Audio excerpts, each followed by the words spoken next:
media, just stuff in general. Well, I say, since I'm here, please ask and be as intuitive as you want. And anything you really want to know about the business, please ask. Don't be shy. All right, well, I'll start with the 2013 season. And I don't want to say what went wrong, but what was different from 13 to 12? Difference. I think a big difference from 13 to 12 was the pitching. It was and if you incorporate that with us not hitting with men in scoring positions as on a regular. I think the year before we got a lot of runs on playing the game. I think this year we relied a little bit more on big home runs, and when those don't come, you have to rely too much on the pitching staff. Therefore, you have some days they got to go out there and they literally have to give up one run in order for us to win, because we're going out there giving up scoring 1 or 2 runs. So when you do something like that, it's you're putting too much pressure and you're overloading. Like our pitching staff was overloaded because our offense didn't produce on a more consistent basis in terms of the simple base hit. Obviously we got guys, we led baseball in home runs this year, but we also we needed to be higher with men in scoring position. I think that doing something in that fashion is it helps the bullpen, especially 2-out RBIs. That's something that's an unwritten stat, but 2-out RBIs are something that helps the bullpen, especially in the later games when you just are able to get a tack-on run, something like that. It helps the bullpen just a little bit more. It's funny, how stats I heard you just sort of tick off a couple. So how stats conscious are you? Are you like one of those guys, like are you, after game, are you running right to the computer to see what your numbers are? Like, would you know right off the top of your head what your batting average was with runners in scoring position in less than 2 out? The only thing I really know is the overall stats. They tell me certain things. Duquette will come through the clubhouse and he'll say, this is what, this is a day game, you're hitting good in day games. So he lets me know that I led baseball in averages during day games. I had no idea, but he lets me know. Yeah, I didn't know that. I don't know the stats on a day-to-day basis, trust me.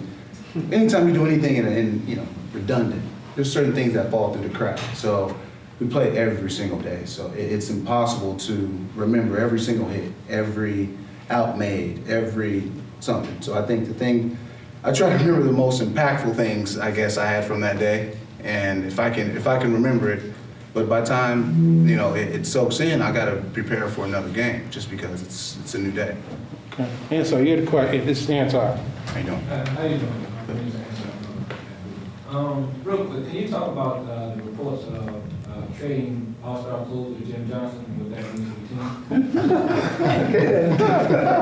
the team? To me, I don't know. I've tried to get in to know what's going on. I hit up Showalter sometimes, but he's hard to get a hold of when he wants to be. And I guess I see the next couple weeks. Now we got the winter meetings coming up, so the next couple weeks you'll see you'll see a glimpse of what the future holds. Because you got 3 guys that you have to sign. I really think 5 guys you got to keep. So it's going to be interesting because you can't, you necessarily can't afford all of them. You can, but it'll hurt in other aspects of the organization. But it's going to be interesting because he's been really, really good for us for 5+ years. So especially the last 2. So it'll be tough to see him not here, but. Yeah, if there's a will, there's a way, and I think that Showalter wants to keep him. Yeah, are you all, obviously I'm sure you probably pay more attention to me, not you per se, because you're in a pretty safe position, but I'm sure as July 31st starts rolling around when, and that, for those of you who don't know baseball, there's certain dates on the calendar where players can be traded. July 31st is the last date where you can trade a player without that player having to pass through what are called waivers. Because after that date, any team can basically put a claim on a player on somebody else's roster, and then the two teams have to sort of negotiate between each other for trade, you know, I think I got that about right. So, You got it right. so are you mindful of like July 31st? I mean, you know, do you find yourself in that instance, like maybe, you know, are you talking to your general manager or the you know, or the Showalter, or the manager Showalter and saying, you know, keep this guy. You know, we need this guy. We can make a run with this guy. Well, I would, it's kind of like changed being in Baltimore. The first 4 years was, we weren't a good team, to put it nicely. But you had, you know, there was guys that were, you had good players on a bad team. And, you know, roll around July, mid-June starts to come, you get July, and then you hear of trade rumors. And at that point, we were sellers. Anybody that we had that could add any value to anybody else, we would give them up for, you know, try and get value. So the last 2 years, it's been a flip-flop. You've seen moves we've made to help our team, and those are moves that, you know, this is the first time in my career I'm honestly being able to be around it to where it's, you know, Showalter comes to me sometimes during batting practice. You know, what do you think about this guy on other teams? I'll send him a text any time of the night. I know he's up, and yeah, he's up real late, and just let him know, you know, this guy right here could really help our team. And, you know, to be buyers in this game, and now, you know, that's what, like the Yankees, they're always buyers. They've never been a seller. I think that's why they're always winning. Obviously, they have, you know, their payroll is what it is, but they're a buyer. There's certain franchises that are buyers. And right now, we're a buying organization to where, obviously, we can't convince certain people to come here. Right now, it's you know, obviously, everybody wants pitching. That's the whole entire thing of Orioles is pitching. But you can't lure pitching to the American League East unless you're Boston or New York, because you're gonna have to face everybody else in the division. And it makes no sense to have, you know, you're gonna come here, your ERA, no matter what it was in any other division, your ERA will go up. So you're gonna take a hit personally on your own, as a man, on your own career. You're probably gonna get paid, which is what you play the game for also, win to win. But pitchers to come into the American League East, they just don't wanna, they're just not coming. Their first choice, if they can, of course. You're going to join New York, you're going to join Boston. Right. Those are two franchises that will fork over the money, and you know, although your ERA is going to get up, you have hitters behind you. But if you come to certain organizations, certain ones can't afford you in this division, and certain ones you won't go to because you know you have to face. It's just how it works. Question. I'm not an expert, but I claim to be one in my living room. Mm-hmm. When I watch you guys play, knowing that you usually get like what, one, maybe two good pitches from a good pitcher per at bat or per at bat. Right. It seems like you guys wait to see the first one. Is that a philosophy? It's crazy because we think of it as I don't think we do that because most of our guys go up there and act. But I understand what you're saying. There's times where, you know, you see good pitches and you're like, come on, why not swing at that? Right. And, you know, it could be, sometimes you're guessing, sometimes you can't pull the trigger. There's times where you see it, you recognize it the entire way, but you just cannot pull the trigger. And some of it's that. Some of it is you want to see how he's going to pitch you in the situation, because, you know, as later in the ball game goes, I need to learn it myself, is that, you know, they tend to stay away from you.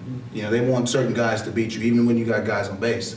They'll put you on base, but they want another guy in the lineup to beat you. And they might walk around, they might pitch around you, but they might throw you a strike, and you might get in your mind, okay, he's trying to come after me, and then he just does something completely unorthodox and totally different, and goes 3 pitches way out of zone, and you help him out because you thought from the first pitch he was coming after you, but he wasn't. It's chess. When you're hitting, yeah, I say it's chess.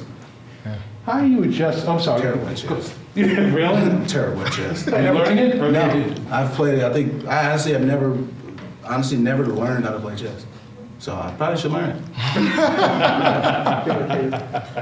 Let me take yeah, man. So after being like a shortstop and a pitcher for the Mariners, what made you? Oh, you did a little research. So the Orioles. I was in high school. I didn't pitch for the Mariners. I pitched in high school. High school. All right. So what made you come to the Orioles as a outfielder? Well, I remember this day like it was yesterday. It was August So August 12th, 2005, I was playing shortstop in Double-A, and we were at home and in San Antonio. He told us, my manager called me in and told me that we're gonna start working you out in center field. So the next day, taking ground balls, doing batting practice, fly balls, everything worked. Too much, and it's hot out there already. And then I had to go do shortstop work after that because I was still playing there. Played a couple games there to finish the season. Had about 3 weeks left. I go to instructional league. No, I go to the fall league. It's a prospect league that's mostly for the Americans, the guys in Double-A, Triple-A, not guys that got to the major leagues yet. And I went every day center field. And I remember I got there. I said, "Am I gonna get to play shortstop anymore?" And it was like, "Yeah, we make sure you play shortstop still." That was the last day I was And so basically since that day, basically 06, I started playing in center field in Triple-A with the Mariners down in Tacoma, Washington. Got called up, sent back down. 07, same thing, Triple-A, got called up, sent back down. I was in Venezuela in the winter of 07, about this time, or about a month later from now, and I got sent out of the game. Trade rumors. The Orioles are trying to, because of Bedard, that was having a great year, had that a great year 06 and 07. So trade rumors. I'm part of a package deal going over to Baltimore. So I couldn't play down there for my Venezuelan team, which was fun because once you start playing, you're gonna wanna play for your team. And so I got traded February 8th of 08 on my way to Vegas. Wow. And then I just came over here, and 6 years later, I got the opportunity of a lifetime. And ran with it. All right, Dr. Capano. I have a question from a couple of fronts. I'm Marie Capano. I'm a professor here and chair of one of the departments here. So I'm talking to you, I think, first as a father, Okay. and then I'm going to come around somehow and be a professor. Okay. So as my sons are super into baseball, play big time. And as we travel, we see such a dearth of African-American players. And we are also students of the game. We know the history, we know the contributions that African-Americans have made to Major League Baseball. So one of the reasons that we admire and respect you is that you have embraced the role of being a high-profile African-American baseball player. So thank you for that. So the question, one of the questions is, what do you attribute the lack of prominent African Americans today in the game? And then do you think that there's anything that we as media folks can do to encourage more participation, more awareness about what I think is probably one of the greatest games ever? But now, before you answer that, I want to take a poll. I want honesty from this room. How many of you watched the World Series, the entire World Series? All right. How many of you watched a game of the World Series? How many of you watched an inning of the World Series? All right. How many of you went to a game this year? Oh, okay, so we're baseball fans. Okay, so I just wanted to see, because this is a fairly to piggyback off your question, this is a fairly representative group, and it's in the target, I would think it's in, because you're not much older than this group. No, not at all. This is in the target audience that I would think baseball would want, but yet I hear every semester, this is the fourth semester I've taught sports writing. And the hardest part is always getting students to get interested in baseball.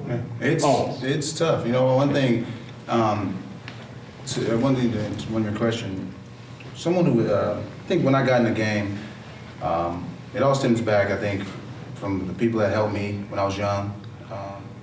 They helped me, some guys in my neighborhood that basically taught me that you can do something better, get out of the neighborhood where you're at.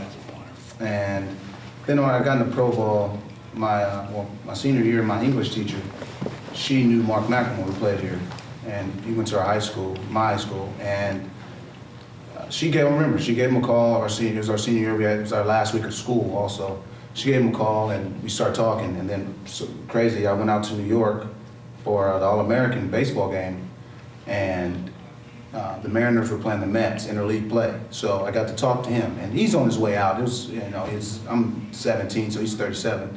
So he had 3-4 more years in the game, and he just started to talk to me, and I was a sponge at that moment, because I remember a lot of guys told me, you know, be a sponge in this game, because you get one shot, doesn't matter, you know, who you really are. So I remember just listening to him, everything he started saying, his mannerisms, the way he dressed, the way he presented himself. So I got to, obviously, 10 years later, this is my mentor, I've gotten to know him really well. But then there's other guys that, you know, I got, you know, the more current guys with the bigger names. You got Torrey Hunter, and him, Griffey, obviously, is one of my idols. But I really got to know him. I got to know Tony Gwynn about being in San Diego. And you know, one thing they always told me is if you have the means to give back, give back. Not necessarily, you know, it's not all about money. You know, people always think about giving money. I mean, giving back is, you know, you have to write a check to somebody. Sometimes they want that, but most of the time, I think that a lot of people really do want your time, and your time is invaluable. And you know, I've tried to tell myself to, you know, do the things that I know I can impact. That's why, like, I try to, whenever I try to do any event or anything, and all the proceeds I get, I directly give them to the place, to where it's, you know, I'm not giving it to a pot. Like, no disrespect to the Orioles, but in my contract, I had them usually give 1% of your contract to their foundation. I cut that in half, and then I cut, so if I have the 0.5%, I cut that in half again, so I only give the Orioles 0.25%, and I give the other quarter to, actually I give the other 75% to any group that I personally want to, so that I know that it's directly going to something, because the Orioles got tons of money. I mean, it's a big old pot, so I kind of want to just, you know, impact, not try to, you know, I'm not trying to change the, you know, a complete culture or anything, because that's really tough to do, but I'm trying to change, you know, our generation. There's a lot of things with our generation that it's bad. It's just a lot of, you know, bad things, and I'm, you know, particularly with, you know, with African Americans also. And you know, I'm in a position to do something about it, and I'm slowly trying to do it, but do it the right way, and impact people for, you know, for careers. Because the worst thing I hate is when people say, you know, I got a gig. Only people that should say I got a gig is like musicians. You know what I'm saying? So when people say, oh yeah, I got a gig, that's one of the worst things I've ever heard. And you know, I want to change that, and you know, within my own family also, because you know, I'm only doing things that, you know, I've been taught, and I got a good family to where, you know, they keep me on my toes and let me know that, you know, you're a regular person and you can impact, so do that. Thank you. If I answered everything. Do you think you need to elaborate on trust and system necessarily, like from coming up from the minors, and you think that's why there aren't as many African Americans in majors? You talking about trust in the system? Sorry, yeah. Well, with trust in the system, that's in the business, it's tough to, you know, to say trust the business. I think as African Americans, in this business of baseball, you kind of gotta get after it. You know, you gotta be progressive. You know, I think one thing that helped me out in the minors was getting out of high school. Is that when I was in the minor league cities, most of the guys I played with were college guys, so they were able to go out, you know, in smaller cities, you know, like cities like Salisbury's, or, you know, just all the small towns around here. But I was in the Midwest League in like Wisconsin.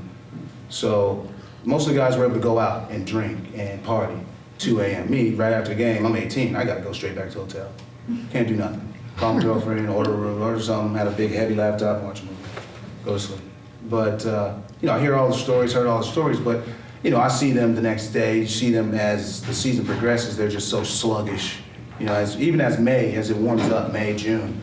And, you know, you see what you want. Granted, I was a first round pick, to where they're gonna give me an opportunity, and more than one opportunity, because they invested a little bit more in me. So, but I also took it as, you know, they think highly of me, to where I think I need to get to a higher level, because this is what they think of me. Yeah, I took it as one or two things, man. So it's trusting the system, trust yourself. Yeah, I wouldn't say trust the system because, I mean, if you're not in control of it, then who are you gonna trust? But I'd say in any career, it's always a chain of command. You know, I've always respected the veterans. I'm a veteran now, I'm young, I'm still young, but I'm considered a veteran, especially on my team. And, you know, up to this point, I respected every last veteran unless I didn't get some sort of respect. I don't need the veterans to all total respect me. Just give me some sort of humane respect, and you know, you just try to do it that way. How long did it take? Oh, sorry. Go ahead, Ann. Sorry. Piggyback off of what made you put? 'Cause I know that baseball wasn't your main sport. What made you put down the basketball and football? I was better. Yeah, I was better, just better. It wasn't about, you know, anything else. It wasn't about what was being cool. Because in my high school, the cool kids played basketball, football, and ran track. That was the cool kids. Now, our basketball team was terrible. Our baseball team was pretty good. And our football team was god-awful. God-awful. Now they're really good. I went to a game back a couple weeks ago in San Diego. They're really good. But back then, that was the cool thing to play. Or run track and field. And we all know that's just to get out of sixth period. So you had all the cool kids. And I'm sure there was tons of kids that were athletic enough to come and play baseball. But none of them wanted to. It wasn't the cool thing in my high school. So, I wasn't the cool kid. I was not by any means one of the cool kids at my high school. Really? So, not even close. Not even remotely close. But I had a good group of friends, and most of my friends now, they all have careers, they all have their masters, and except me. But I'm doing my own thing. So, but it's, you know, I just hung around people that, you know, were doing the things that they need to do to get out of high school, to move on and make some money in their lives, and that was my ideas. So you've been on the East Coast now for 5 years. Have you adjusted? I've just been here during the summer, so this is my first winter. Since I bought a house here, I just was like, I might as well live in it since I didn't get to live in it all season, well, half the season. So now I get to, you know, stay in it and burn fires and. Well, you know, when that first foot-long snowstorm hits, I can imagine you'll be on the flight back to San Diego as quickly as you can. I'll be here in January. But no, I want to experience it. You know, got a snowplow to come in our area, and in case, I guess, if it gets a foot, so. So I got some goods to stay inside for a week. okay.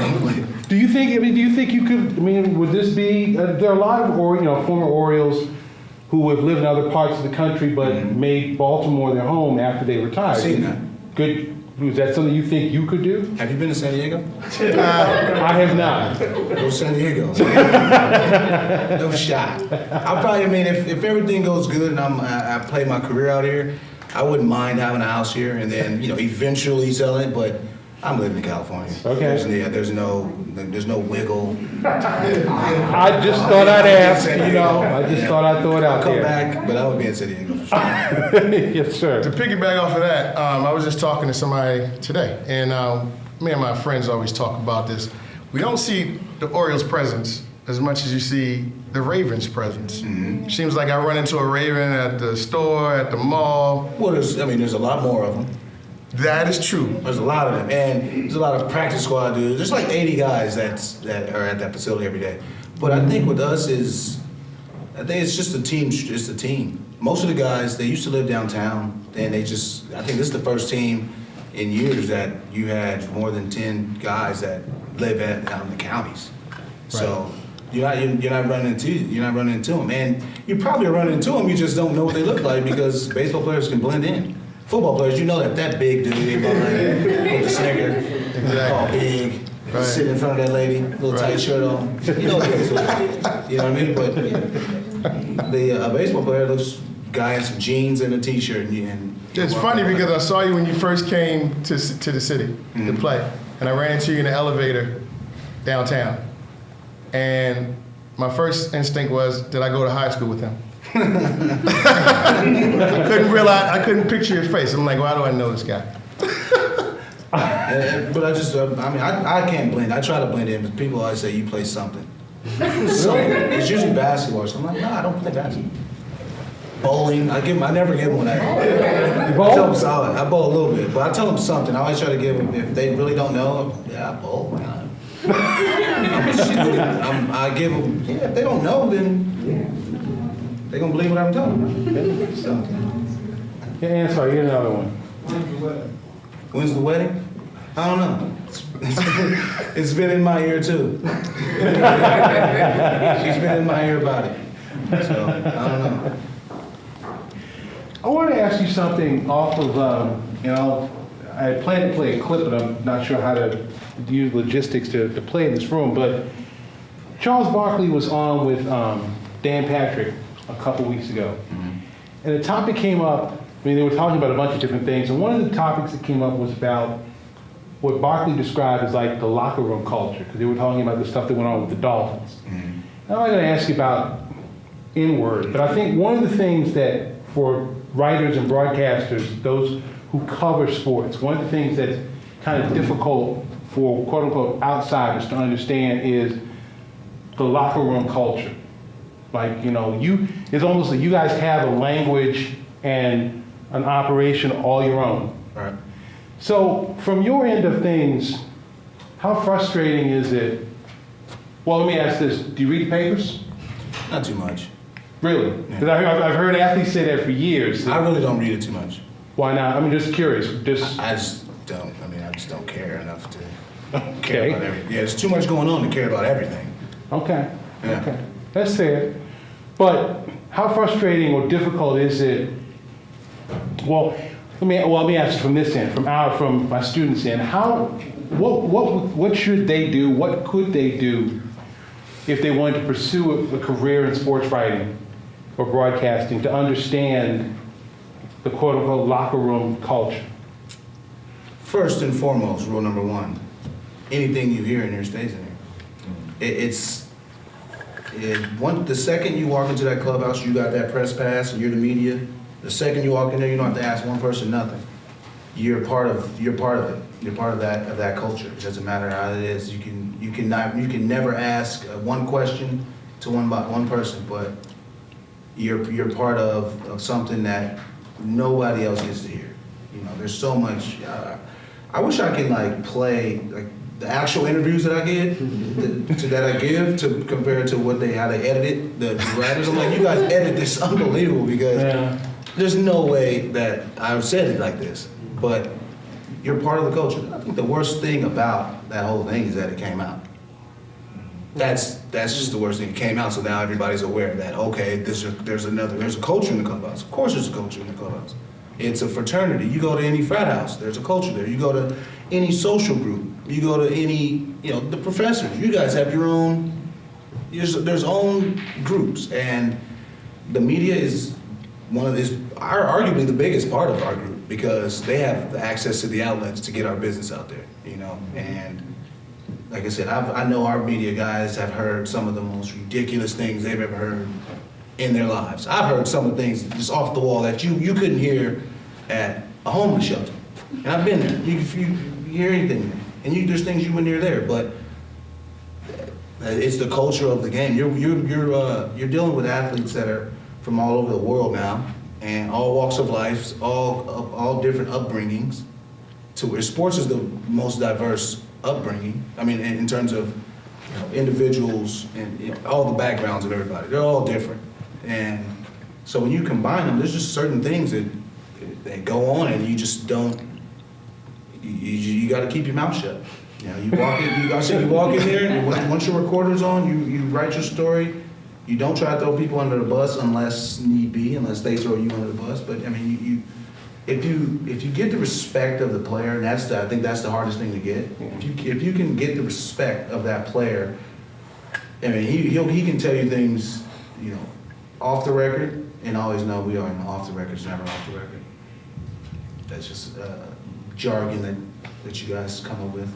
Off the record. Well, It's off the record. Well, But I mean, I'm saying Yeah. you got it's trust, you know, because it's a family in there. Even I said the media is part of it. It is, Really? Yeah. so you think, seriously, so you think of writers and broadcasters who come in as family? Not necessarily as family, like the players. It's Right. kind of like that cousin you want to go home. You want to go home all the time. Your aunt's drunk uncle. That dude. But it's you got to invite him to the. You got to invite him. But that's how we look at them. But and like I said, they're beneficial for our game with the media in baseball, media in any sport. They go along because okay, we play the game. There has to be some sort of way for the people to recap of the game, a summary anyway. And we have a thing in our clubhouse where now we got a new rule to where they come in at 4:15 or 4:05. Is it 4:05? Mm-hmm. 4 o'clock? 4 to 5. Yeah. But they used to be able to come in after BP for a certain amount of time. We X that. And our media is good. It's Baltimore. Our baseball media is not like New York. It's not even like Phillies or DC's. So we have guys, we probably, on a normal series, we get 8 to 10 guys. In our spring training meetings, I always tell the team, look, the media's gonna come in, let's get them in and out. Let's get, we don't like them as is, especially after a loss. After a loss, you really don't want to be around anybody. So we try to tell them, we try to tell the players, look, if you're a pitcher and you gave it up, be at your locker, get it over with, because they're coming to you first. Now, if you're sitting around there in the training room, in the kitchen, just doing nothing, you act like you're doing something, and just go there, be accountable, get it over with. You're gonna say at some point in time tonight, get it off your chest. If you want to cuss, cuss. That's the thing. Media, you learn how to bleep. You make it harder. That makes it harder for us. But okay, that's cool. Now you're fairly active on Twitter, Yeah, sometimes. and it's, by the way, his father simply AJ10. Mhm. Okay, there's his Twitter feed. So if you're interested, check it out. Do you see that as a way of not necessarily going around? Well, yeah, sort of going around the media in a way. It is. Okay. Yeah. Oh yeah. It is, but it's kind of like you can't deny them. It's kind of like, okay, I hit a home run that game, I duck out on the media, and then I tweet everything. Oh yeah, man, you see what I did tonight? That's cool. Yeah, man. Yeah, I mean, you might as well you let the media know. You let them do their job. It's kind of they have a job to do, so you let them do their job. You guys, you get in. There's gonna be some people that loiter. That's what we don't. That's what I hate. We got guys just sitting there and just stand, and for 30 minutes, don't ask nobody nothing, just stand. Look around. I don't know. I really want to know what they're doing. I mean, I can see what they're doing, but I want to Right. know what's their agenda. I ask people, what are you waiting for? What are you waiting for? And they're just, I'm waiting to talk to this guy. He's right there. It's phenomenal how it works in that clubhouse. That's ours. I'm sure other clubhouses are completely different. Okay. Yeah, answer. After y'all didn't make the playoffs, you did a little analyzing work for the MLB. Is that something you were looking at once post-baseball? Could be. Yeah, I think it was, my agent was talking about it. It's something that they came to us and asked us if we wanted to. And it could be, you never know how long a career can last, but you see these guys I think they got good insight, and that it's good, it's something good to set yourself up post-career, just in case you get bored at home. Go do something, go take a trip. If I'm in California, hopefully they have, by the time I'm done playing, knock on wood, they'll have something in California to where I can go easily access that, because if I have to come all the way out to New York, then I'm just not gonna do it. Yes, sir. Are you in contact with any future prospects? Because it looks like Manny Machado could really be something. Well, he's not a prospect anymore. No, I'm saying future prospects. Do they have you in contact with future Like prospects? Scope and Bundy and Gosman. Yeah. I got all their numbers. I don't really, I let them do their own thing, but I kind of talk to them in spring training. I talk to Manny more often than those dudes, because I got to play with them. How's he doing? Good. That looked, that looked, It looked bad, yeah. Yeah. I thought he tore his old ACL and all that, but it wasn't the case. He said he'd be ready. He's 21. He should heal. He's 21. Right. does he do stuff, I mean, does he do stuff that like, because the play, I think, I don't know anything else, but the play in Yankee Stadium, the backhand. Unbelievable. Yeah, I mean, You can't practice that. It's like practicing a 360. yeah. You don't practice those. All right, so from your end, tell me about like what goes through your mind. You probably had a couple of these. You climb the wall. You pull back a home run. You come back down to earth. What's as you're running off, Markakis comes over and and McLeod comes. So what do you think? What's running through your mind? If it's on the road, I'm like, sweet, the whole stadium shut up. Because it's the loudest when you hit a home run. Right. So you rob a home run, they're like, oh. I love that. Pure silence. I absolutely love it. But it's, I don't know. At home it's loud, so it's like, you kind of want to get excited, but you don't. But you want to because everybody's cheering for you, but you don't. Then just run in. That's me. Yeah. What's most enjoyable about being a professional athlete, and what's least enjoyable for you? Most enjoyable, we can start with least enjoyable, is that nothing is, our lives are just public spectacles. That sucks. But, contrary, if you're able to sustain yourself in the league long enough, you can make a good living and live a damn good life. That's the trade-off. But your life's a public spectacle, no matter what. Everything is public records. But if you don't care about that stuff, and I think with baseball players, you kind of have it a little bit easier because we can blend in a little bit better. So I think we have it a little bit easier. We have a better support system with our union in terms of post-career stuff, and they put us in good positions to where, if you weren't the person to make all this money, well, we have certain avenues you can go to where you can have a career after baseball. There's a lot of guys that might play 6 or 7 years, and then they go back to school for 2 years, and now you see them doing with Fox Sports. There's a lot of guys you see out of Fox Sports Net, their network just started. They've hired, I think, damn near 60-70% of athletes to help out, and it's good to see that we're not just meatheads, we got brains up there. That's kind of what I want to do with working with TBS is like seeing slide into the other realm for a second and see it from the point of the media. I didn't like it.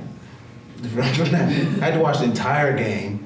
I couldn't take one pitch off. I sat there with Pedro and Tom Verducci for 3 hours, and every single play that happened, they would just talk about it, every pitch. So I just sat there, just did not want to be there watching every single pitch. But that's what you guys do. You have to watch every pitch just in case something happens.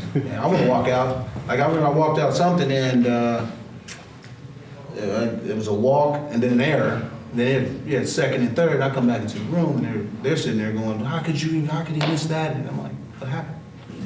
So it's baseball. Things happen very, very quickly. So the media, I do understand y'all's side of it. You got to watch every inning. A couple more, and then because we're coming up on 3:50, and we promised to keep you for an hour. Just real quick, I've heard that baseball players are the most superstitious of all athletes. Do you have any superstitions or rituals that you have to do during the game or before a game? Nah, I think the only thing I do is when I hit a home run, I hit my left arm twice. I generally put my right batting glove on first. Yeah, I noticed that last year. Do you tighten your batting glove every pitch? No. I don't know. I don't think so. If you have to think about it, you probably are. Probably do it. Yeah, you probably do it. Probably do it. Yeah. Probably. I don't think everyone though, because there's certain times where if I get brushed back or something, I won't get out the box. I'll just get back in the box. You know what I mean? So I think I probably throw a chink into whatever I do sometimes. Okay. Okay. Let's take him and that'll be it. Yeah. Okay. My name is Faisal. A big fan of the Orioles since 2004. Went to one of your games in June against the Tigers. It was pretty good. But I want to get back to next season. So I noticed that you guys did a lot better in April and May. You were getting your runs. You brought in hits. You had a good offense even in scoring position. And I think the pitching was doing pretty decent. So knowing that you had kind of tailed off in like mid-June or July, what's one thing you think you can do, like, to